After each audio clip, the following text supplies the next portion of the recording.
नमस्कार दोस्तों, हर्षित द्विवेदी एजुकेशन में आपका स्वागत है। मेरा नाम है विनीत सागर। डेली न्यूज़ एनालिसिस 1 जनवरी 2022। सबसे पहले दोस्तों, हर्षित द्विवेदी एजुकेशन की तरफ से आप सबको ए very happy and prosperous new year हम विश करते हैं। नई साल की शुरुआत है, नई रेजोल्यूशंस ले लीजिए, नई टारगेट सेट कीजिए और उन टारगेट्स को फुलफिल करने के लिए खूब मेहनत कीजिए। तो once again we wish you a very successful and glorious new year ahead. तो आज के इंपॉर्टेंट न्यूज़ अभी चेक कर लेते हैं। सबसे पहले हेडलाइंस देखिए, जीएसटी काउंसिल का एक डिसीजन आया है। टेक्सटाइल सेक्टर में जो जीएसटी इंक्रीज का डिसीजन लिया गया था वो अभी नहीं होगा, पहले का रेट्स ही चलेगा। तो इस कॉन्टेक्स्ट में हम डिस्कस करेंगे। फिर देखिए, जो हेलीकॉप्टर क्रैश हुआ था नीलगिरी हिल्स में, जिसमें हमारा चीफ ऑफ डिफेंस स्टाफ भी थे, तो उसका एक रिपोर्ट आया है क्रैश किस वजह से हुआ है करके, तो उसके बारे में देखेंगे। फिर competition commission of India Apple company के ऊपर एक प्रॉब ऑर्डर किया है, इस कॉन्टेक्स्ट में हम डिस्कस करेंगे। फिर राज्यसभा की प्रोडक्टिविटी के बारे में एक न्यूज़ है।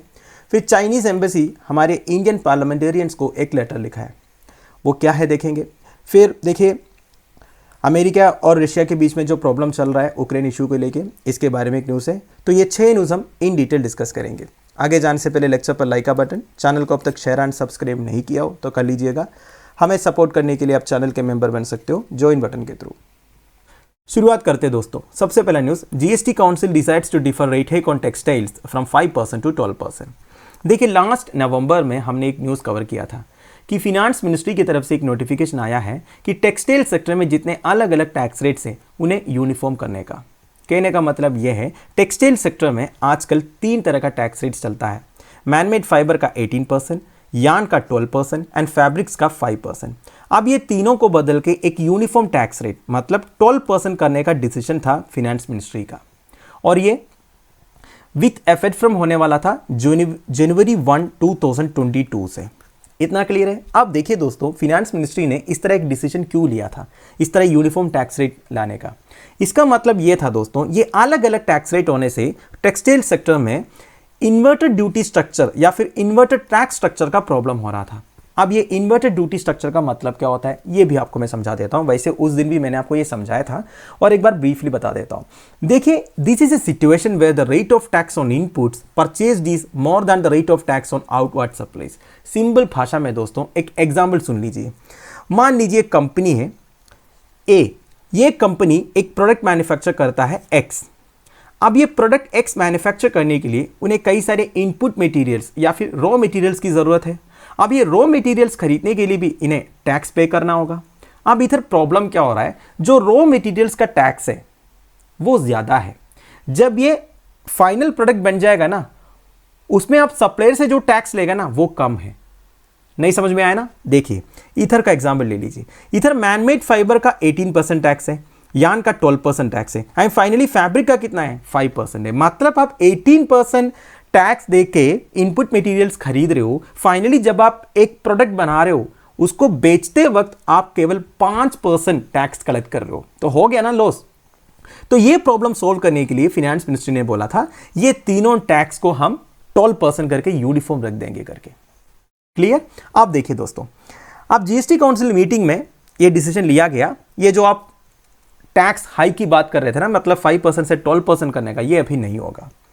आप देखिए, इसका कारण ये है दोस्तों, जीएसटी काउंसिल मीटिंग में हर स्टेट का रिप्रेजेंटेटिव्स है, तो मैक्सिमम स्टेट्स ने यही बोला। फॉर एग्जांपल गुजरात, वेस्ट बंगाल, दिल्ली, राजस्थान, तमिलनाडु जैसे स्टेट्स ने ये बोला कि इस तरह आप रेट को इंक्रीज करोगे तो बहुत बड़ा प्रॉब्लम होगा। एक तो टेक्सटाइल सेक्टर्स में लॉस होने का चांस है, एम्प्लॉयमेंट डिक्लाइन होने का चांस है। तो ये सब बोल के जीएसटी काउंसिल ने एक डिसीजन लिया गया कि ये जो चेंज है, मतलब जनवरी 1, 2022 से जो टैक्स हाइक होने वाला था वो अभी नहीं होगा, पहले से था वैसे ही रहेंगे। क्लियर?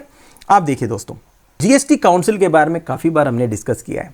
इसका चेयरपर्सन है हमारा यूनियन फिनांस मिनिस्टर, अभी के लिए निर्मला सीतारामन जी, और union minister of state in charge of revenue और फिनांस, बेसिकली जो सपोर्टिंग मिनिस्टर रहता है ना, मिनिस्टर ऑफ स्टेट, वो भी रहते हैं मेंबर। फिर देखिए, minister in charge of finance और टैक्सेशन और any other minister nominated by each state government. Her state government से एक नॉमिनी भी होना है। मैक्सिमम केसेस में हर स्टेट का फिनांस मिनिस्टर ही जाता है, पर ऐसा कोई ज़रूरी नहीं है। स्टेट की तरफ से कोई भी एक मिनिस्टर नॉमिनी होगा, ठीक है, मतलब वो भी मेंबर होगा। आप देखिए, जितने भी मेंबर्स है इस काउंसिल में, उनको एक वाइस चेयरपर्सन इलेक्ट करने का अधिकार है, ठीक है। दे कैन ऑल्सो डिसाइड इस टीम, कहने का मतलब है चेयरपर्सन तो फिक्स्ड है, यूनियन फाइनेंस मिनिस्टर है। अब वाइस चेयरपर्सन कौन रहेगा ये काउंसिल डिसाइड कर सकता है, राइट। आप देखिए यूनियन कैबिनेट ने रिसेंटली ये भी एक डिसीजन लिया था कि इसमें chairperson of central board of excise and custom CBEC भी रहेंगे एज ए परमानेंट इनवाइटी, पर इनके पास वोटिंग पावर्स नहीं रहेंगे। मतलब जितनी भी GST काउंसिल मीटिंग होगा इसमें CBEC का चेयरपर्सन भी शामिल रहेंगे, ठीक है। आप देखिए GST काउंसिल का वर्किंग कैसा है। GST काउंसिल का मीटिंग जब होता है ना तभी सारे डिसीजंस लिया जाता है। रिसेंटली जो हुआ था वो 46th GST काउंसिल मीटिंग था, ध्यान दीजिएगा। 1/2 of the total number of members of the council is the quorum for conducting a meeting. इसका मतलब क्या है, देखिए मीटिंग का कोरम होता है। कोरम मतलब एक पर्टिकुलर नंबर ऑफ मेंबर्स अगर नहीं प्रेजेंट है तो मीटिंग नहीं होगा। मतलब GST काउंसिल में जितने मेंबर्स है उसमें आधा तो होना ही चाहिए, अगर आधा भी नहीं है तो मीटिंग स्टैंड्स कैंसल्ड। आप देखिए सारे डिसीजन जो है it is to be taken by a majority of not less than 3/4 of the weighted votes. तो बेसिकली देखिए जैसे पार्लियामेंट वगैरह में चलता है वोट की वेटेज देखा जाता है। आप देखिए वोट कैसा कैसा है देख लेते हैं। सेंट्रल गवर्नमेंट का वोट जो है ये 1/3 of the total votes cast in the meeting का वेटेज है, मतलब 1/3 का पावर दिया हुआ है। और स्टेट गवर्नमेंट्स को 2/3 का दिया हुआ है। मतलब इसमें क्या है, स्टेट गवर्नमेंट की जो रिप्रेजेंटेटिव्स हैं उनको ज्यादा पावर है। देखिए कई लोग बोलते हैं ना GST काउंसिल में सेंटर ने वो किया, ये किया, सेंटर ने ये डिसीजन लिया। देखिए वैसे सेंटर के पास इतने पावर्स नहीं है। जितने मेंबर्स हैं उनके पास, मतलब उनके जो वोट का वेटेज है वो 2/3 है of the total votes cast in the meeting. तो आप ये फर्क समझ लीजिएगा, ठीक है। 1/3 ऑफ द वेटेज किसको दिया है, सेंट्रल गवर्नमेंट को दिया है, एंड 2/3 ऑफ द वेटेज किसको दिया है, स्टेट गवर्नमेंट्स को दिया है, ठीक है। तो paper 4 general studies 3 Indian economy में ये न्यूज आपको काम आएगा।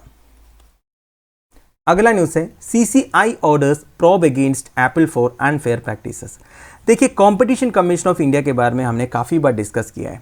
This was established under the competition act 2002। मतलब competition commission of India is a statutory body. What is a statutory body? जब कोई बॉडी पार्लियामेंट से पास किया हुआ स्टैट्यूट या लॉ से बनता है इसे स्टैट्यूटरी बॉडी बोलते हैं। कॉन्स्टिट्यूशनल बॉडी क्या होता है, जब कोई बॉडी कॉन्स्टिट्यूशन में कोई आर्टिकल के आधार पर बनता है तो उसे कॉन्स्टिट्यूशनल बॉडी बोलते हैं। For example election commission of India. अब मुझे बताइए इलेक्शन कमीशन ऑफ इंडिया किस आर्टिकल के आधार पर बना है? आप कॉम्पिटिशन कमीशन ऑफ इंडिया से स्टैट्यूटरी बॉडी, क्योंकि ये कॉम्पिटिशन एक्ट 2002 के आधार पर बना है। अब इनका काम क्या है?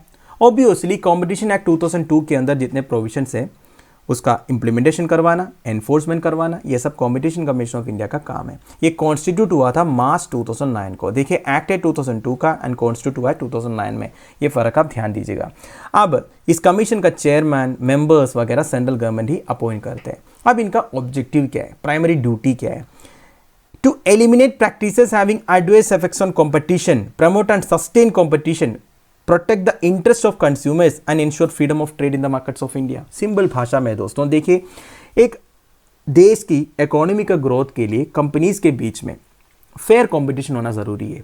फेयर कंपटीशन का मतलब क्या हो गया, एक एग्जांपल मैं बता देता हूँ। मान लीजिए एक टूथपेस्ट कंपनी है। वैसे हमारे देश में कई सारे टूथपेस्ट कंपनीज हैं, जैसे कोलगेट हो गया, क्लोजअप हो गया, सिबाका हो गया, पेप्सोडेंट हो गया, पतंजलि हो गया। अब इनके बीच में फेयर कंपटीशन होने से कंज्यूमर्स को फायदा है। मान लीजिए कोलगेट कंपनी 100 ग्राम का टूथपेस्ट 100 रुपये में बेच रहा है। अगर क्लोजअप कंपनी 100 ग्राम का टूथपेस्ट सेम क्वालिटी में अगर 90 रुपये में बेचेंगे तो कंज्यूमर्स के लिए फायदा होगा ना, और लोग ज़्यादा क्लोजअप खरीदने लगेंगे। तो ये देखिए क्या करेगा, कोलगेट अपनी क्वालिटी या तो इंप्रूव करेगा या तो दाम जो है कम करेगा। देखिए मार्केट में अगर सर्वाइव करना है तो इस तरीके का कुछ स्ट्रैटेजीज लेके आना पड़ेगा। अब जितने भी स्ट्रैटेजीज या ऑफर्स कंपनीज लेके आते हैं इससे फायदा किसको होगा, कंज्यूमर्स को होगा। कंज्यूमर्स को अच्छी क्वालिटी का आइटम मिल जाएगा, कम दाम में मिल जाएगा। तो ये सब आप फेयर कंपटीशन बोल सकते हो कंपनीज के बीच में जो रहते हैं।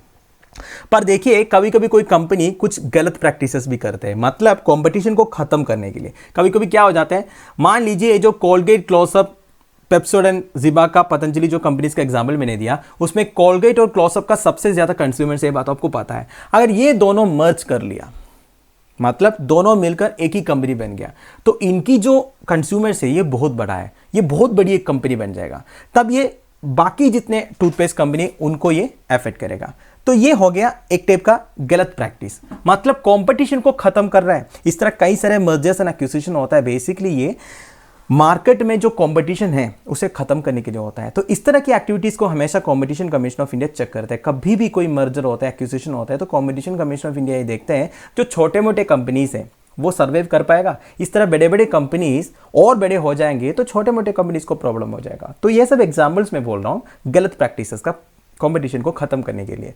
और एक एग्जाम्पल है, अगर कोई कंपनी दूसरे कंपनी के बारे में कोई फेक न्यूज़ फैला दिया, आजकल ऐसे चलते भी है, इससे भी कंपटीशन खत्म हो जाएगा, है कि नहीं? तो ये सब चेक करते हैं कंपटीशन कमीशन ऑफ इंडिया, और ये प्रमोट करते हैं कंपटीशन को, फेयर कंपटीशन को प्रमोट भी करते हैं, एंड ऑब्वियसली कंज्यूमर्स के इंटरेस्ट को प्रोटेक्ट करते हैं, एंड फ्रीडम ऑफ ट्रेड भी इंश्योर करते हैं। मतलब इंडिया में कहीं भी, that is a fundamental right you know, तो इंडिया में कहीं भी ट्रेड करने का फ्रीडम भी competition commission of India ensure करके देते हैं, ठीक है? तो ये सब इनका काम है। अब इस कमीशन ने एप्पल कंपनी के ऊपर एक प्रोब ऑर्डर किया है। अब एप्पल ने क्या किया, देखिए जितने लोग एप्पल गैजेट्स यूज़ करते हैं उनको पता ही है, एप्पल का जितने भी एप्लीकेशंस है वो केवल एक ही जगह से हमें मिलता है। कहाँ से मिलता है? एप्पल का जो ऐप स्टोर है, and it is the only channel for app developers to distribute their apps to iOS consumers. iOS मतलब एप्पल का जो ऑपरेटिंग सिस्टम है, in which is pre installed on every iPhone and iPad. आप देखिए, this is not fair, ये competition commission of India का कहना है।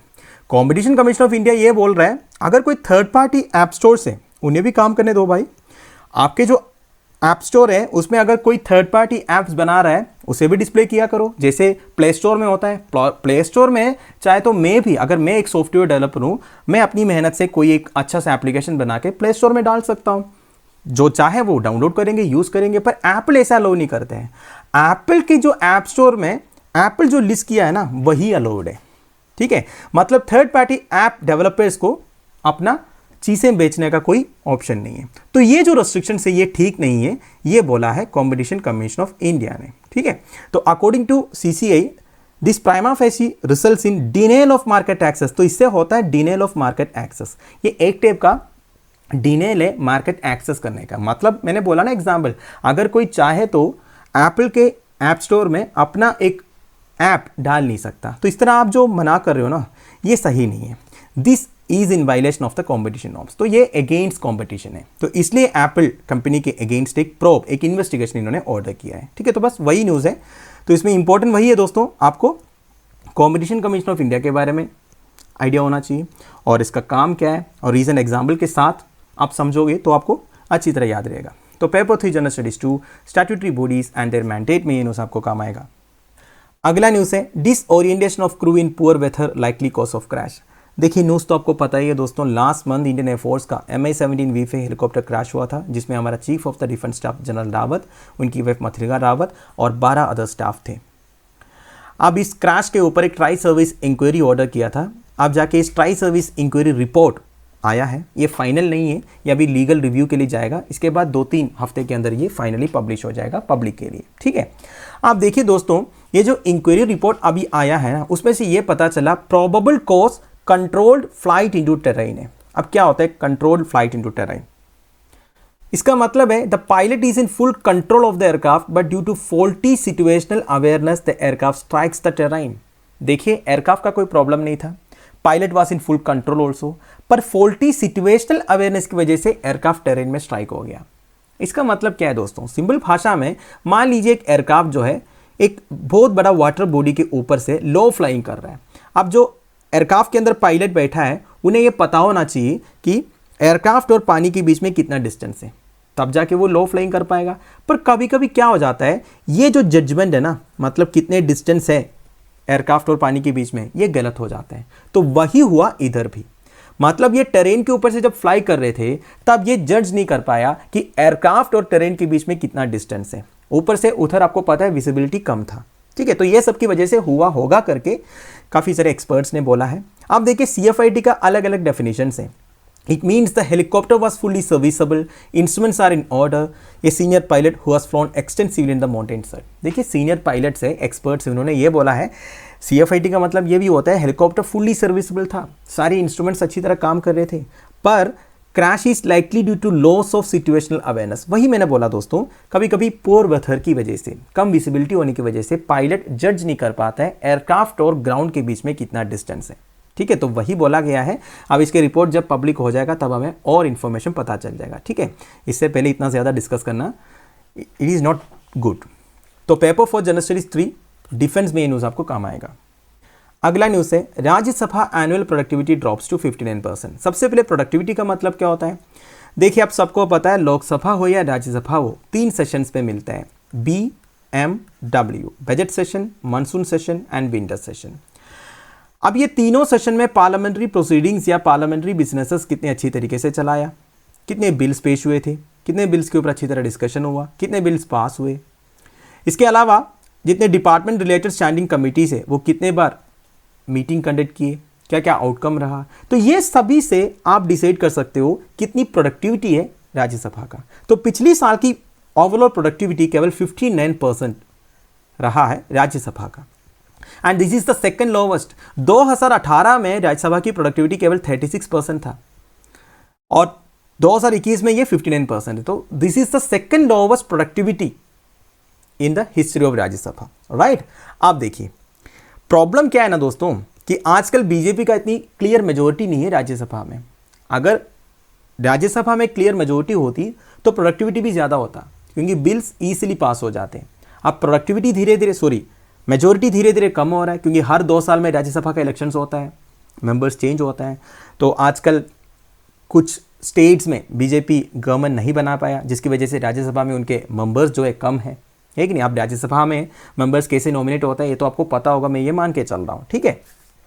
अगर पता नहीं है तो पता कीजिए, आप सर्च कीजिए, हमारे ही चैनल में अवेलेबल है। अब देखिए दोस्तों बीजेपी की इतनी मेजोरिटी नहीं है राज्यसभा में, इसलिए आप बोल सकते हो राज्यसभा की प्रोडक्टिविटी इतना कम है। अब हम बात करेंगे डिपार्टमेंट रिलेटेड स्टैंडिंग कमिटीज़ का, उनकी प्रोडक्टिविटी कैसे रहा है। आप देखिए थोड़ा बहुत इंप्रूव हुआ है, ये बताया जा रहा था। significantly improved their performance during September 2020 to September 2021 in terms of duration of meetings and attendance of members over that of 2017-18। देखिए एक तो मीटिंग्स का जो ड्यूरेशन है वो इंक्रीज हुआ है एंड मेंबर्स का अटेंडेंस भी इंक्रीज हुआ है। अब देखिए कौन कौन से कमिटीज़ हैं ये देखते हैं। सबसे पहली बात department related standing committees total 24 है, इसमें 16 जो है लोकसभा का है एंड 8 जो है राज्यसभा का है। अब राज्यसभा का 8 कमिटीज़ कौन कौन सा इधर मैं लिखा हूँ, ये आप मैं बोलूँगा बाय हार्ट कीजिएगा, ठीक है। This is very important. Committee on commerce, home affairs, HRD, industry, science and technology, environment and forest, transport, tourism and culture, health and family welfare, personal, public grievances, law and justice. ये जो 8 subject है इसका जो department related standing committees है ये राज्यसभा के under आता है, ठीक है, ध्यान दीजिएगा। अब ये कमिटीज़ का परफॉर्मेंस बताया हुआ इधर दोस्तों।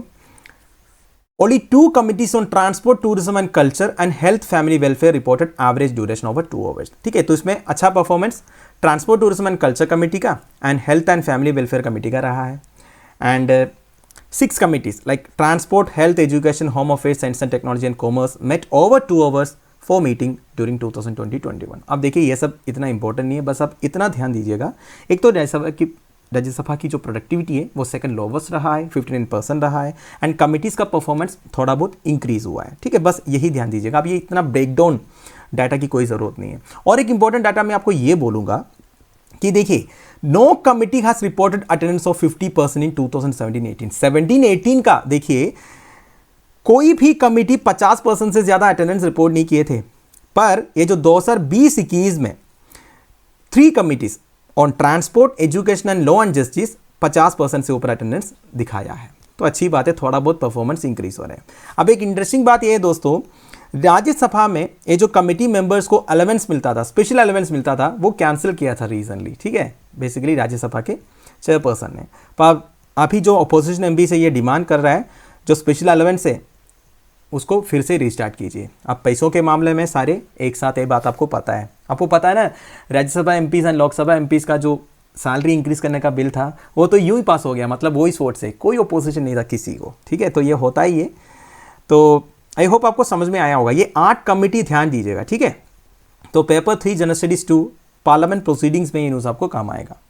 अगला न्यूज़ है Chinese embassy writes to MPs against supporting Tibetan cause. देखिए एम्बेसी ऑफ चाइना ने हमारे एक ग्रुप ऑफ पार्लियामेंटेरियंस को लेटर लिखा है। लेटर का कंटेंट ये है to refrain from supporting the cause of Tibetan independence. आप टिबेटन इंडिपेंडेंस कोर्स को जो सपोर्ट कर रहे हो ना वो मत कीजिए। तिब्बत चाइना का पार्ट है और आप इसमें इन्वॉल्व मत कीजिए करके एक लेटर लिखा है चाइनीज एम्बेसी ने। आप देखिए थोड़ा सा बैकग्राउंड आपको बताना होगा। चाइना ने अब ये क्यों बोला है, क्योंकि अब चल रहा है all party Indian parliamentary forum for Tibet. देखिए ये जो पार्लियामेंट्री फोरम है ना दोस्तों, ये 1971 से चलते हुए आ रहा है। 1971 में prominent politicians like Atal Bihari Vajpayee, George Fernandez, Mohammad Ali करीब चागला, ये सब अटेंड किया है। तो ये क्यों होता है ये पार्लियामेंट्री फोरम? बेसिकली दोस्तों आप सबको पता है 1950-51 में जब चाइना तिब्बत को अनेक्स किया था, तो तिब्बत का रूलर दलाई लामा इंडिया आए थे। तब के प्राइम मिनिस्टर जवाहरलाल नेहरू जी दलाई लामा को इधर रहने का अनुमति दिया, और अभी भी हिमाचल प्रदेश में धर्मशाला में वो अपना तिब्बतन गवर्नमेंट इन एक्सेल चलाते हैं। तो चाइना इस पर खुश नहीं है, ये बात भी आपको पता है। तो बेसिकली इस गवर्नमेंट को सपोर्ट देने के लिए, तिब्बतन इंडिपेंडेंस मूवमेंट को थोड़ा सा सपोर्ट देने के लिए, तिब्बतन्स का कल्चर हेरिटेज वगैरह प्रमोट करने के लिए, एंड जितने भी इश्यूज है रेलेवेंट टू तिब्बतन रिफ्यूजीज, ये सब देखने के लिए ये पार्लियामेंट्री फोरम में डिस्कशंस होता है। ठीक है, तो इसलिए चाइना ने अब ये बोला है इंडियन पार्लियामेंटेरियंस को। अब देखिए दोस्तों, ये ऑल पार्टी पार्लियामेंट्री फोरम है, मतलब इसमें हर पार्टी के रिप्रेजेंटेटिव्स है। फॉर एग्जांपल इस बार 6 एमपीस अटेंड किए थे। 6 एमपीस कौन कौन? कांग्रेस के जयराम रमेश एंड मनीष तिवारी, बिजू जनता दल के सुजीत कुमार, बीजेपी के मेनका गांधी, केसी रामामूर्ति एंड राजीव चंद्रशेखर। इसमें Rajeev Chandrasekhar is a minister of state for skill development, electronics and technology, and he से राज्यसभा MP2। ये बात आपको पता होना चाहिए। अब देखिए दोस्तों, चाइना का कहना यह है ये जो तिब्बतन गवर्नमेंट इन एक्सेल है ना, ये out and out separatist political group है एंड एन इलीगल ऑर्गेनाइजेशन है, चाइना की कॉन्स्टिट्यूशन एंड लॉज के खिलाफ है, and it is not recognized by any country in the world. आप देखिए चाइना वही बोलेगा, क्योंकि चाइना ने ज़बरदस्ती तिब्बत को एनेक्स किया था 1950-51 में, और तिब्बत में चाइना क्या कर रहा है इसके बारे में हमने काफ़ी बार डिस्कस भी किया है। ज़बरदस्ती तिब्बत का जो कल्चर हेरिटेज ये सब डिस्ट्रॉय करने के कोशिश में लगे हैं चाइनीज़ गवर्नमेंट, ये सारी बातें हमने कई बार डिस्कस किया है। तो देखिए दोस्तों, गवर्नमेंट ऑफ इंडिया ने कैसे रिस्पॉन्ड किया है, तो जो आप सोचते हैं वही रिस्पॉन्ड किया है। Chinese embassy has no locus standi। Locus standi मतलब the right or capacity to bring an action or to appear in a court। ये बेसिकली locus standi का मतलब है। ये कहने का मतलब ये है चाइनीज एम्बेसी इस तरह हमारे इलेक्टेड रिप्रेजेंटेटिव्स को एक तो लेटर नहीं लिख सकते। अगर आपको कुछ कम्युनिकेशन करना है तो हमारा मिनिस्ट्री ऑफ एक्सटर्नल अफेयर्स से कीजिए। वैसे दोस्तों एक्सटर्नल अफेयर्स भी वही आंसर देगा कि ये आपका टेंशन नहीं है, हमको किसको सपोर्ट करना है किसको सपोर्ट नहीं करना है ये आपका परव्यू नहीं है, क्योंकि we are a sovereign republic country. ठीक है, यही रिस्पॉन्स आने वाला है मिनिस्ट्री ऑफ एक्सटर्नल अफेयर्स से, कोई डाउट नहीं है। ठीक है, तो पेपर थी general studies 2 India and neighbourhood relations में ये न्यूज़ आपको काम आएगा। आज का final news, Biden Putin trade warnings over Ukraine. देखिए रशिया एंड यूक्रेन के बीच में जो इश्यूज है इसके बारे में मैंने एक इन डिटेल वीडियो बनाया है। आप हाशिद द्विवेदी नाम के साथ रशिया यूक्रेन क्राइसिस करके सर्च कीजिए, आपको ये वीडियो मिल जाएगा। काफ़ी इन्फॉर्मेटिव वीडियो है, इसमें मैंने पूरा बैकग्राउंड समझा रखा है। वैसे मैं आपको ब्रीफली बता देता हूँ। देखिए दोस्तों, रशिया एंड यूक्रेन के बीच में जो इश्यूज है वो काफ़ी सालों से चल रहा है। आप लोगों ने सुना होगा 2014 में रशिया ने यूक्रेन का क्रीमिया पेनिनसुला अनेक्स किया था। रशिया का कहना यह था कि क्रीमिया पेनिनसुला में मैक्सिमम रशियन स्पीकिंग पॉपुलेशन है और उधर के लोग रशिया के साथ रहना चाहता है करके। जो भी है 2014 में यूक्रेन से उन्होंने क्रीमिया पेनिनसुला अनेक्स किया था। तो तब से काफ़ी वेस्टर्न कंट्रीज जो है रशिया के ऊपर नाराज़ है। तो अब रशिया ने क्या किया है, यूक्रेन के साथ फिर से प्रॉब्लम शुरू किया है। यूक्रेन बॉर्डर में रशिया ने ऑलरेडी 1 लाख के करीब ट्रूप्स डिप्लॉय करके रखा है। वैसे दोस्तों क्रीमिया पेनिनसुला 2014 में एनेक्स करने के बाद ही रशिया के अगेंस्ट काफ़ी एक्शंस लिए गए थे। जैसे तब के जो G8 ग्रुप ऑफ नेशंस था जिसमें रशिया भी था, उसमें से रशिया को निकाल दिया था, तो G7 ग्रुप बन गया। अभी G7 ग्रुप आपको पता है सारे अमीर कंट्रीज है, इसमें एकदम रिच कंट्रीज, सबसे ज़्यादा develop countries G7 group of Nations में। अब G7 ग्रुप ऑफ नेशंस के एक प्रोमिनेंट मेंबर है यूनाइटेड स्टेट्स ऑफ अमेरिका, ये बात भी आपको पता है। अब United states of America and Russia के बीच में क्या क्या इश्यूज है इसके बारे में भी हमने डिस्कस किया है। बेसिकली कोल्ड वार चलता है दोनों के बीच में।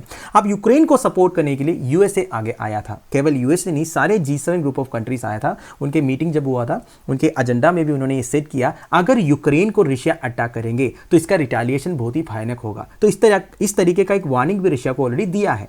इतना क्लियर? आप देखिए, तो इतना सारा प्रॉब्लम बढ़ रहा था तो पुतिन ने सोचा एक बार बात कर लेते यूनाइटेड स्टेट्स ऑफ अमेरिका के प्रेसिडेंट जो बिडेन साहब से। तो जो बिडेन के साथ एक फ़ोन कॉल हुआ जिसमें काफ़ी डिप्लोमेटिक टॉक्स हुआ है। वैसे दोस्तों डिप्लोमेसी के अलावा कुछ वार्निंग टाइप का भी हुआ दोनों के साइड से। बेसिकली मिस्टर बिडेन ने रशिया को यह बोला है, आपने जो मिलिट्री बिल्डअप किया है, जो ट्रूप्स डिप्लॉय करके रखा है यूक्रेन बॉर्डर में, उसे जल्दी से जल्दी वापस बुला दीजिए। अगर आप यूक्रेन को अटैक करेंगे उसका रिटेलिएशन बहुत ही भयानक होगा, ये और एक बार बोल दिया, और आपके ऊपर हम सैंक्शंस भी लगाएंगे। तो रशियन प्रेसिडेंट ने ये बोला इस तरह आप हमें थ्रेटन मत करो, और इस तरह आप एक अलाई बन के हमारे ऊपर अटैक करने की कोशिश करेंगे तो ये चीज़ें जो है और क्या बोलते हैं बुरा होता जाएगा। बेसिकली एक टाइप का थर्ड वर्ल्ड वार शुरू हो जाएगा, है कि नहीं। रशिया को सपोर्ट करने के लिए भी काफ़ी सारे कंट्रीज है, रशिया और चाइना के दोस्ती के बारे में आपको पता है। तो खामखा चीज़ों को एस्केलेट करने से अच्छा है चीज़ों को हम सुलझाते हैं, सोल्व कर देते हैं। इसलिए फ़ोन कॉल हुआ था।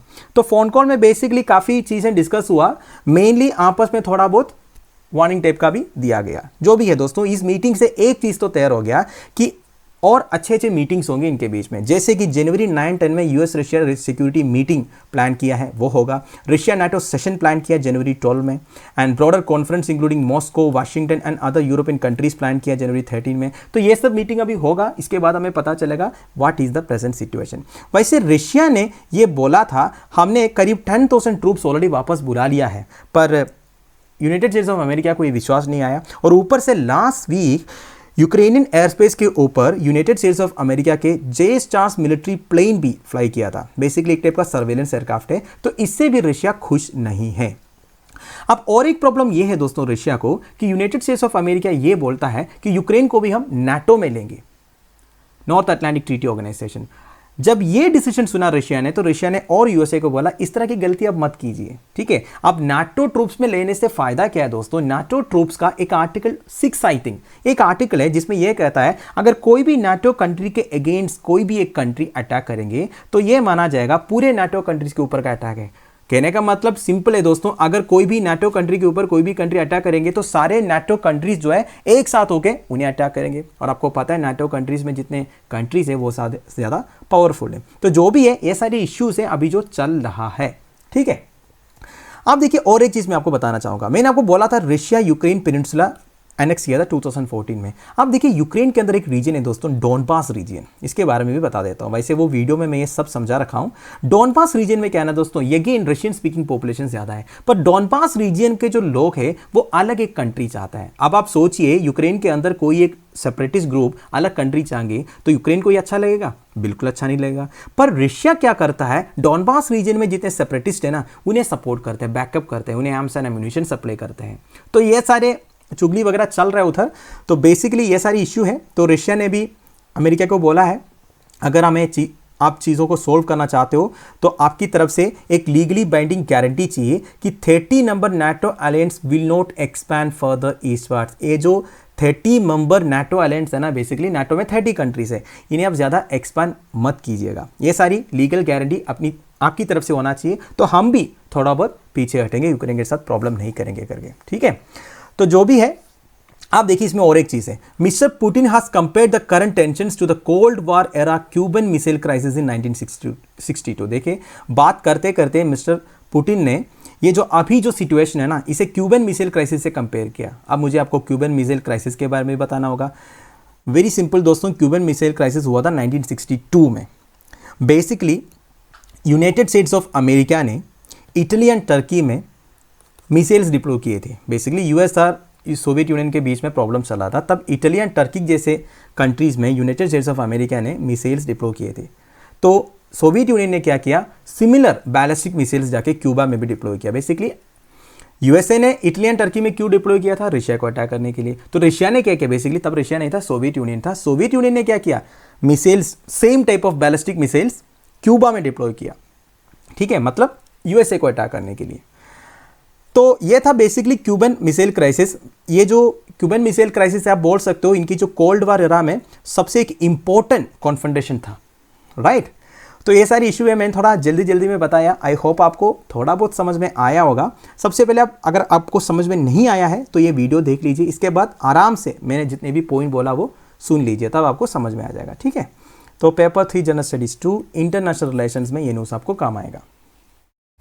तो दोस्तों that's end of it. I hope आपको सारे न्यूज़ अच्छी तरह समझ में आया होगा। आप मुझे कमेंट बॉक्स में प्लीज़ बता दीजिएगा कि आप मुझे ठीक तरह से फॉलो कर पा रहा है या नहीं। लेक्चर की PDF एज यूजुअल आपको टेलीग्राम चैनल में मिल जाएगा, जिसका लिंक नीचे प्रोवाइडेड है। Once again I wish you a very happy and prosperous new year. Have a great year ahead. Thank you for watching. Bye bye. Have a nice day.